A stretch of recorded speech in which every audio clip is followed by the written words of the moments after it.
ساقط فوق أرضية الميدان، ساقط فوق أرضية الميدان، يطالب بتدخل الجهاز الطبي لتقديم الإسعافات الأولية، ولكن الحكم من دون كرة المجهود البدني يكون مضاعف. المنافس عندما يحرمك من الكرة المجهود يكون مضاعف. بعد ذلك يا سلام، خطيرة عن طريق الزكي، يرجع مرة أخرى. هذا وقتك ربما يا بالحسيني. ممتازة الكرة، لكن بعد ذلك بوكرشاوي داخل المنطقة أيمن. منسوب الثقة يرتفع شيئا فشيئا ليصل إلى مستويات كبيرة. يا سلام على بالحسيني، انطلق الهربة والكرة من هنالك على الجهة اليمنى، ولكن سهلة بعد ذلك باتجاه الحارس سياسي على الجهة اليمنى. ترجع مرة أخرى. لك أن تتخيل كذلك أن الرتم كان مرتفع منذ صافرة السيد ديوف.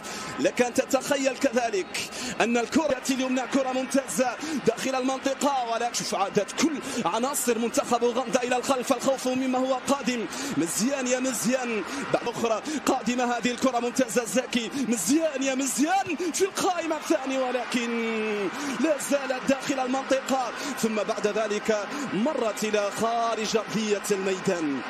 الرسائل المشفرة لما هو قادم بدأ أن الجميع فهمها، حتى عناصر وجماهير منتخب أوغندا فهمت كل شيء. مع الأحداث، دعونا مع الكرات، مع المحاولات. ممتازة النقلة من هنالك، لكن تغطية عن طريق أن تضع المدرعات الدفاعية في الأماكن المحددة لمنع عملية الزحف ولمنع عملية الوصول. تدخل قوي جدا.